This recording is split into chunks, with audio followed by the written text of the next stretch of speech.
I'm Rebecca Dawson. Thanks for joining me for a few moments to reflect upon the March 2019 message from the Masters, which of course is all about intensity, and we all know what that's about right now because we're all feeling it.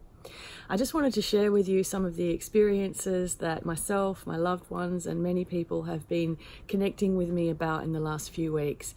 And it really is about the feeling state at this time. So very aptly discussed by the channeled message this month, and our Masters bringing to us some more insight into what all of the intensity of emotion is about at this time.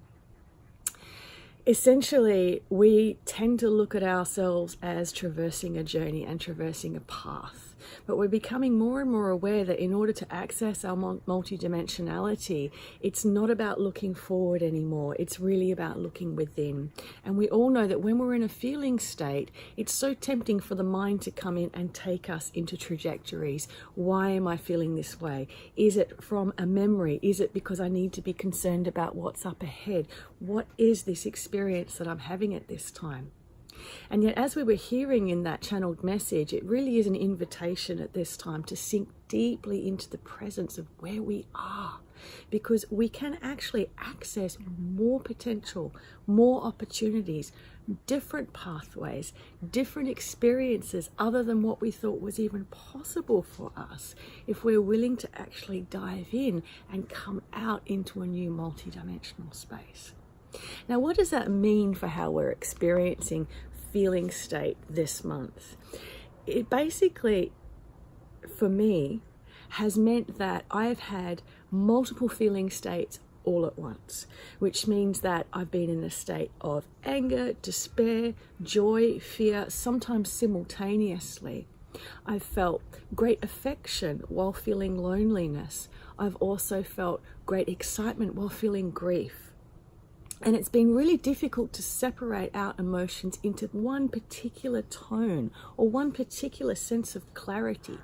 So as humans, we often think that clarity comes from singularity. So if we are really clear about what's happening and we can define it in a very specific way, there's clarity there.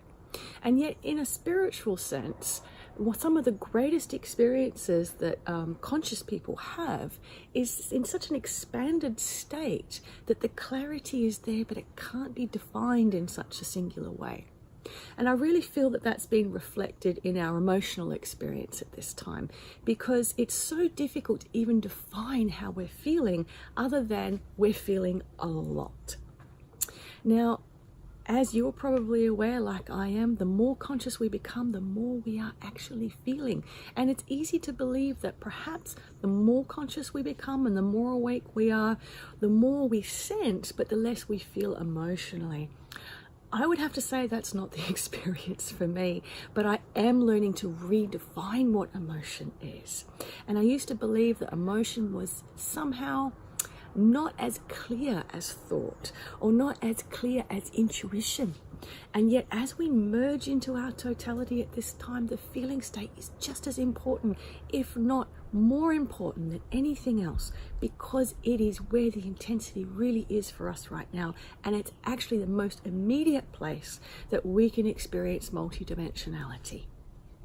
So I was chatting with a friend earlier this week, and we were both going through the same experience of feeling all of these emotions at once. And there was some wisdom that came through for both of us about actually allowing the feeling state to be witnessed and then noticing what thought arises from it. And that was mentioned actually in this month's message from the Masters. So I think it's a great invitation for all of us to begin to consider that perhaps feeling state is the birth of possibility rather than a reaction to an experience. So I've been playing with that quite deeply.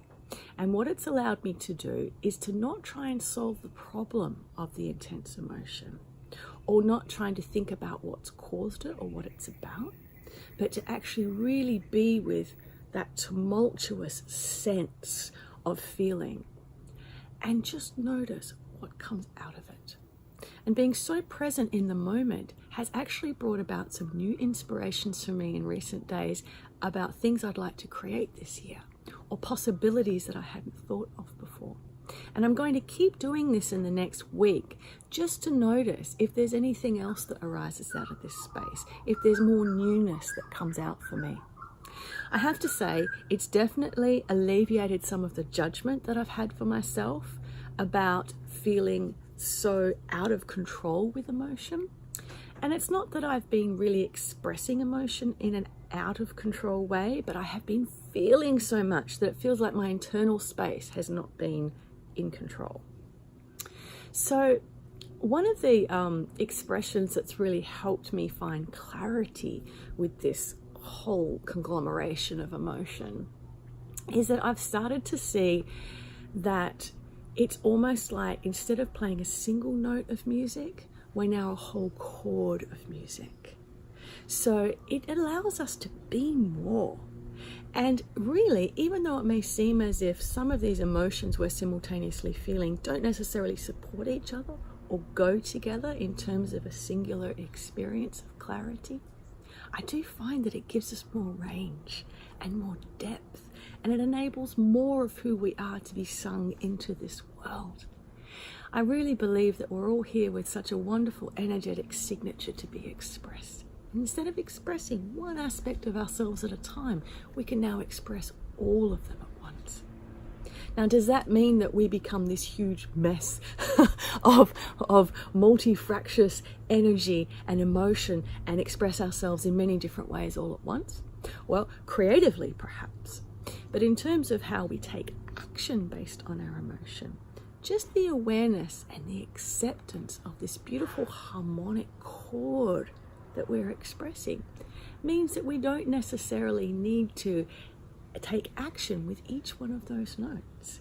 In fact, the acknowledgement of the perfection of that beautiful harmonic chord is often enough for us to then birth the next expression.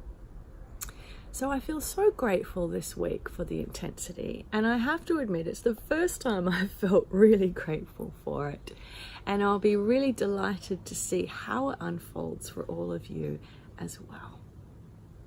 So there are my thoughts. May we continue to play beautiful music into this reality, and may you find deep comfort and peace in all of the expressions that are emerging for you at this time.